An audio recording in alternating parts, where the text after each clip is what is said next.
Next, psychological level. Again and again being reminded about time. Again and again remembering about the time and the stress again disturbs your whole being. See, the more number of thoughts, again and again you remember that you are having only less time. You are having only less time and time is running. Time is not, you are not able to do anything. The more the TPS you feel that life is, you are under the stress. That is why we say hell is always eternal. Why we say hell is always eternal? Because when you feel that you are under stress, you feel you are in hell. If you look into your life, there is a beautiful Zen saying. It's a wonderful saying. If you want to delay anything, do it in a hurry way. Do it hurriedly. If you want to delay anything, do as fast as possible. When you do as fast as possible, you will not do mistakes, you will just do blunders. So naturally, the whole thing has to be redone. And when you live with such a stress, you can be sure you will not have the satisfaction that you lived your life. When we don't have a satisfaction that we lived our life, whatever product you deliver, I tell you, the quality of your mind will simply express on the quality of the products which you deliver. Whatever you may do, you may say that you achieved the goal in the outer world because of stress. But I can be sure, if you can avoid that idea of stress, you will achieve 10 times more.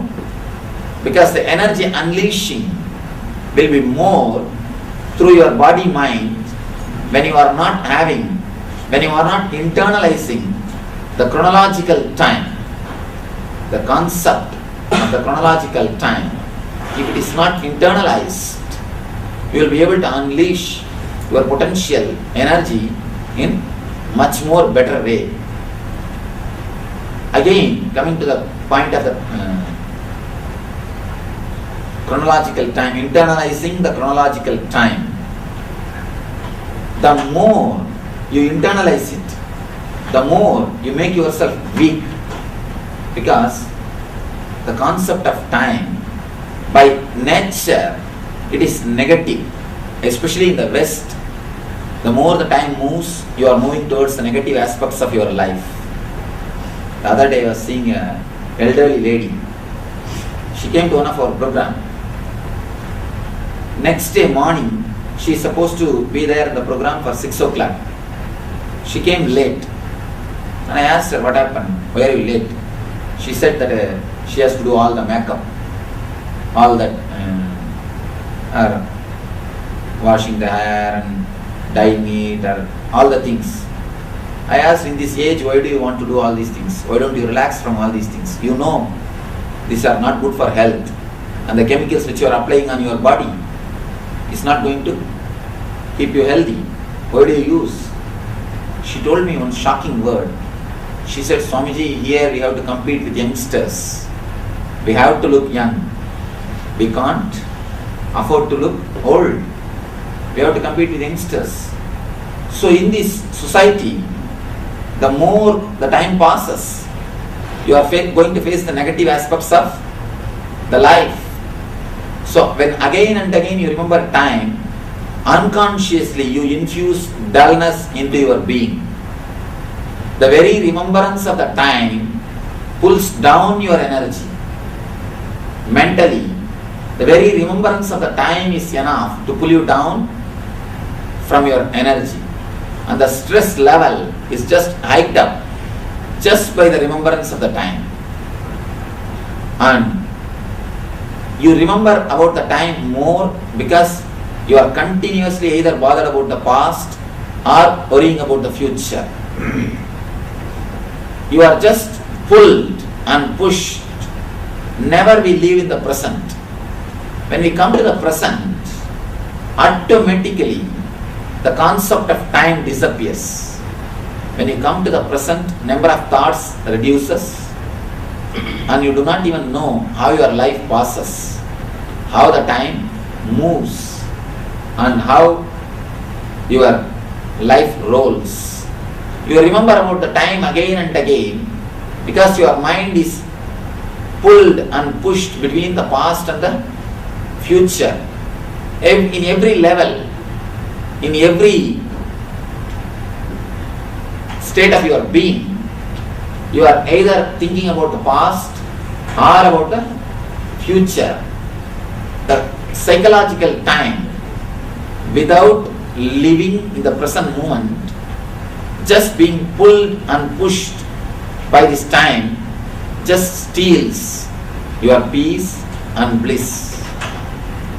When I say time the ultimate thief, I mean continuously bothering about the past and the future without living in the present moment. The moment you come down to the present moment, a tremendous potential energy, high potential energy will be unleashed or released in your whole being. You will be rejuvenated with a new being, with a new energy. There is a beautiful concept in Zen Buddhism. In Zen, again and again they say, whatever is energy. You are inside energy. You are inhaling and exhaling energy. Of course, in the Rishi culture also, they say again and again, whatever is energy. Ishavasyam idam sarvam.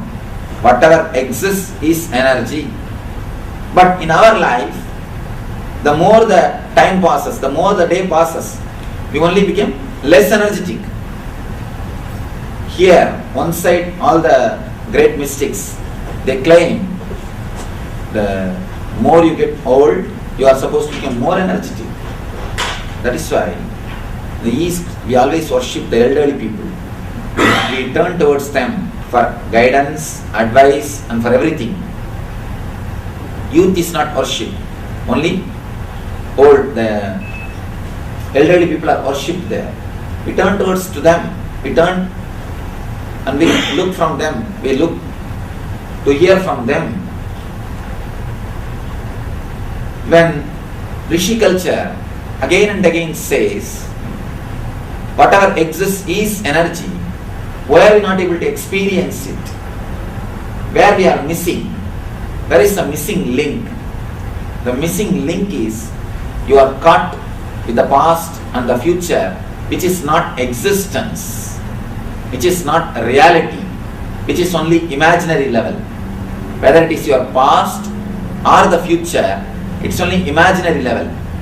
What you perceive as the past or the future is not the reality. You are not perceiving the reality. Whatever you remember about as your past, whatever you remember as your past is only your remembrance. Please be very clear, it is not your past. It was not your past. We always remember, my childhood days are golden days. My college days are heaven. When I was in India, it was such a wonderful thing. But be honest, when you really lived that time, when you lived, was it great? No. When you lived, it was not. Now your mind again and again projects or reminds you it was great. Whatever you remember about your past is only your remembrance, your perception, not the reality. And the same way, whatever you remember about the future, all your worries, all your insecurity problem, all your fears, everything is only going to be your perception. It's not going to be a real future. I've seen people continuously worrying. See, in the beginning, if you have some reason to worry, you worry. After some time, you master the art of worrying. You don't need some reason. You don't need some special reason. You can just create some reason. And after that some time, even if you don't find any reason, you simply start worrying. You are just habituated for that. You are just living with worries, nothing else. It is just a mental habit. Actually, I did a small research with a group of people. I collected some 50 people, told them to write whatever worries they have about their next 6 months. About the next 6 months, whatever fears, insecurity problem, worries you have, please pen it down. Actually, even according to psychologists, you can't visualize more than 6 months of your life. You may try to make a calendar for 1 year. You may try to visualize about after 4 or 5 years and all. They say the data which you have, with that you can process only next 6 months of your life. And now they say it is coming down because the changes are happening so much of changes in all the level, socially, politically, economically, in all the levels, so much of changes are happening. They say that is even coming down. 6 months is the time maximum you can visualize about the future. So I told them, whatever fears and insecurities you have, please pen it down. They penned it. And then, after 6 months, again we all met. And I collected those papers when they penned it down. After 6 months, all of us again met. I distributed that paper and asked them to tick how many of your worries have become reality. How many of your worries have become reality? You will be shocked to see the result. Hardly 3%. Actually only 3%. If there are 100 worries written by each person, only 3% is the maximum. I am telling about the maximum. Only 3%. Then can you imagine how much of mental energy is getting wasted?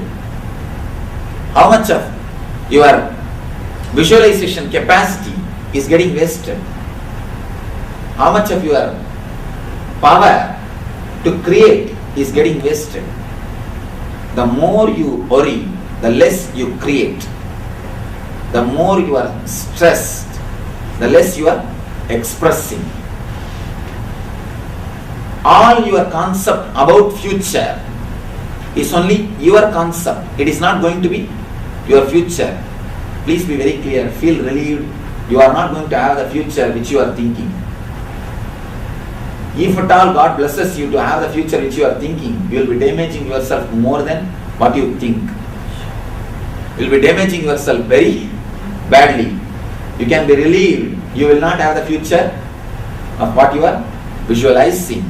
Whatever you visualize, even if you visualize your future with all possible goodness, your visualization capacity itself is not enough to visualize all the dimensions of your future.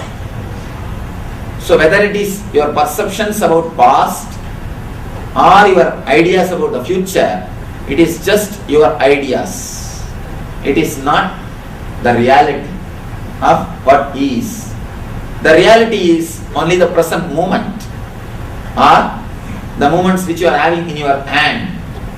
The moment you relax into the present moment, the moment you relax into this moment, simply you will see your body and mind will have a new energy. I tell you, just for a few minutes, do this as an exercise. Just for a few minutes, close your doors and sit relaxed way and say, I accept my life as it is. My life, my comforts, my relationships, my body, my mind, I accept everything as it is now. Let me accept myself and the whole thing as it is now and come to the present moment. The moment you take a clear sankalpa, sankalpa means a conscious decision. The moment you take a conscious decision, very clearly come down to this present moment and start relaxing, you will be surprised, I can say you will be shocked to see the energy which happens to your being. Actually, only then you touch your inner being. Only then you touch your inner being, the source of your energy. As long as you are bothering about the future or thinking about the past, you will be away from the source of energy. The source of energy is always the present moment. When you come to the present moment, only then you are rejuvenated, you are fresh, you are alive, you start living. Physically, the concept of time makes you old, sick, uneasy. Mentally, the concept of time gives you stress, load and boredom. That's one more problem. Boredom is one of the important problem because of the concept of time. There is one beautiful Zen story. One great Zen master, he had some stomach problem. So doctors have advised him, his physicians have advised him not to eat anything and just to have the same type of herbal food, the food with a little bit of herbs, same type of food every day. So for more than 10 years he used to have same type of food. One day the devotee who cooks, the disciple who cooks for him, she came and told him, Master, are you not bored? I am bored cooking the same food every day for you. Are you not bored eating the same food? And he said in a beautiful way, he said, same food. I am not eating the same food every day. How can I eat the same food every day? Every day the food is different. Every day it is new. It is not old. It can't be old. How can I eat the same food every day? Once I eat, I have finished. Next day naturally it is different food, new food. When you have a concept of time, again and again you think, oh, same office, same house, same routine, same wife and same life. You feel that life is same. The concept of boredom is also again because of the concept of time, concept of Shana. When you are caught with the past, you feel the past is getting repeated. When you are caught in the samskaras of the past, you feel the same samskara is getting repeated. You are repeating the past again and again. It is just your conscious choice to liberate yourself from the past and the future, the present. The psychological time, or the concept of psychological time, again gives you stress and it takes away your peace and reduces your efficiency. Above all, gives the idea of boredom. It is same. The idea of boredom happens to you because of this concept of psychological time. Understand the concept of time both the ways, physically and mentally, disturbs you. If you can have a little bit of conscious choice, and if you can open yourself to a new way of thinking, if you can analyze and understand to the new way of thinking, perceiving the time, means understand, the more you grow old, you will be mastering the techniques of living with this body and in this world. You will be mastering the techniques of living in this body and living in this world. So naturally, you don't have to think, visualize, believe. By getting old, you have to fall sick. First break that concept. Next, try to live in the present moment instead of being pulled and pushed by the past and future. These two can solve the problems of time in the physical and mental level. This two is more than enough to help you in the spiritual level. And moreover, all our problems are only physical and mental. None of our problems is spiritual. So once these two are solved, naturally you will have the spiritual growth or the spiritual well-being, spiritual understanding. So I pray to the ultimate energy to guide us all to understand the concept of time, Kshana, and go beyond that Kshanika. Kshanika means slowly getting detrayed or slowly getting rusted out, slowly disappearing. Let it save us from the Kshanika or getting slowly the slow dying process or getting slowly disappearing from this existence, and give us the real health and bliss, peace, the eternal bliss, Nityananda. Thank you.